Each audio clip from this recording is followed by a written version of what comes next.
Hey everybody, Ronarray here, and as 0.4 progresses, much more people reach an endgame, starting farming higher tiers of Waystones, asks a very important question. What kind of atlas you need to use at the start of the progression and later in the endgame?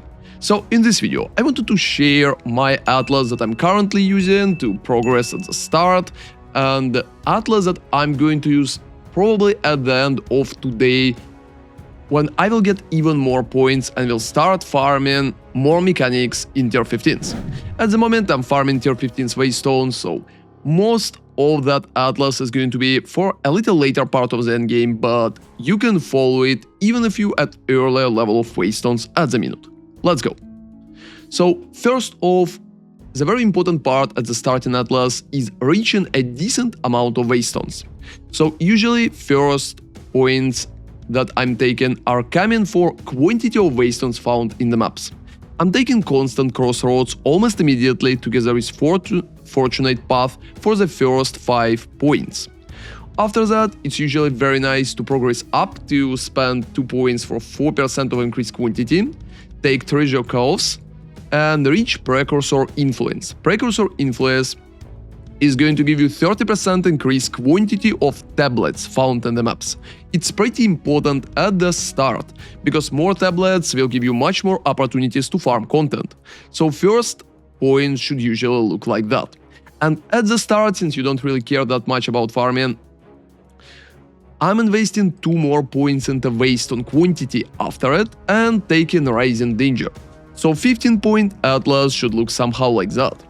After it, it's usually a pretty nice idea to make sure that your Waystones will have chance to be like rare and corrupted. That way you can save some additional currency instead of clicking them. So most of the time I'm going through quantity and taking higher oath right here. And more points, it's going for twin threads. It's not an amazing node, but it's still giving you 1 additional rare for practically free, which is very nice at the start as well. And if you're currently not using additional content in your maps and you don't really care that much about the pack size, there's also an option to spend additional points and go for ecological shift. However, usually, especially at the start, I don't really feel like it's necessary. And instead, I just prefer to take more bonuses for tablets, because farming tablets even at the start is pretty important. So just invest into Remnants of Power, tablets effect right here, and spending more and more points to get all possible tablets effect up top. After you already got it, you can pick one mechanic to improve. Usually when you're playing endgame, it's good to take increased effect of explicit modifiers, but I believe at the start it could be a little too annoying. So you're either picking essences or you're picking stormboxes. And usually I prefer to pick boxes at the start, so I'm taking the pack size, shrines, and shrines can also speed up your maps, making it a little easier. So initial points I heavily prefer to just invest into shrines. We can get chance for all packs to be magic around shrines, and just reaching that zone probably worth it as well. Taking shrine type selector is not really important in my opinion, so I usually not taking those nodes. And you can also buff the pack size at least a little right here. So usually in the early game your atlas should look somehow like that. Talking about other parts such as breach, for breach I usually prefer to go for Rising Pyre first, just for monster density, and after it you could probably take something like breaches open and close faster if you can handle it, and if your build cannot, you can go for slower instead. And the last part is usually crumbling walls, so for breach it's just going to be somehow like that. For expedition, I believe it's very important to reach detailed records at the start, and that's like the main part of it, because you will get +1 level of expedition logbooks.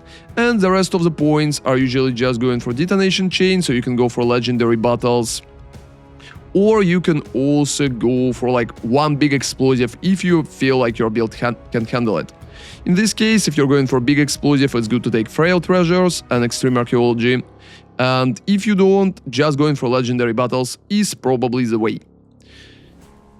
but your two first points is always detail records. At the top and for boss mechanics, it's pretty nice to go for quantity. I usually prefer quantity over rarity right here, especially since quantity is significantly nerfed at the moment. Taking Radiant Waystones is pretty nice as well, and after it you just need to pick a mechanic. Most of the time when you're picking the mechanic, it's going to be Essence or Storm boxes. At the moment I still prefer boxes, so just going to the right, it's old pirate trick, and that's usually how it looks. For the Delirium, it's pretty nice to get like stacks of Simulacrum Splinters at the start too, because it will help you if you want to progress your Delirium. So most of the time I'm just going to the left, especially since Delirium Fox spawns 50% increased fracture in mirrors is a pretty good node by itself.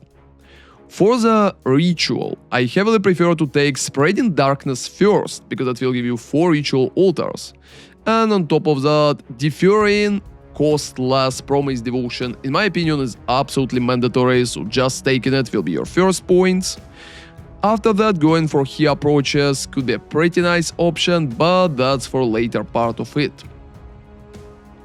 And for the Abyss, at the moment, I really believe that getting Abysses in your maps are scattered through the area, but spawn 25% increased monsters is a very good bonus. And taking Steer the Swarm to get like an additional Abyss and 5% to overrun nearby map is very nice. So usually those 2 points are probably your start based on what I currently tested about the Abyss. So your initial Atlas should look somehow like that, and right here you have a lot of additional opportunities to invest points. If you feel like you already passed beyond the start, I think dropping the Shrine setup, and instead of Shrine setup, just investing into explicit modifiers for Waystones is an absolutely amazing idea, because it's going to boost your Waystones in general. And in the endgame Atlases, most of the time you're just taking Waystone effect practically everywhere. So when we are talking about what you do at the start, you usually don't take it, because otherwise it could be a little hard for you to complete maps. And you can also, especially if you dislike shrines, you can also invest some additional points into rarity right here, and even reach Gorillan Journey if you can handle it just fine. And if you dislike shrines completely and want to play essences instead, it's a pretty nice idea to just go like that and take all basic essence points without worrying too much. It's also pretty nice to pick the essence type. You can check what at the moment costs the most, but going for like rarity essence and life essence, usually a pretty nice option. I wouldn't go for elemental variations, because I believe those are not too amazing at the moment, so it's either energetic resonance or vital resonance. So should be pretty simple. It's 40 points, so if you will need to save a few, you can just drop those and keep the essence set up. So with the essence, it's probably going to look like that.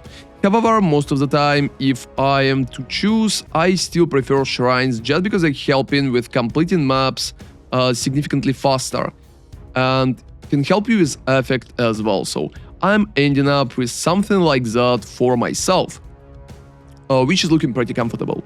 And talking about which mechanic to farm, at the moment I really feel like a ritual is providing decent amount of currency together with stuff that Breach can drop, and I believe that Abyss is also looking promising. I'm probably going to do more tests and post a separate video with recommendations for farm mechanics together with tablets and other necessary things that you will need to farm that mechanics yourself. Hope your league start progress is going pretty nice as well, and thank you very much for watching. See you next time, and ronarray out.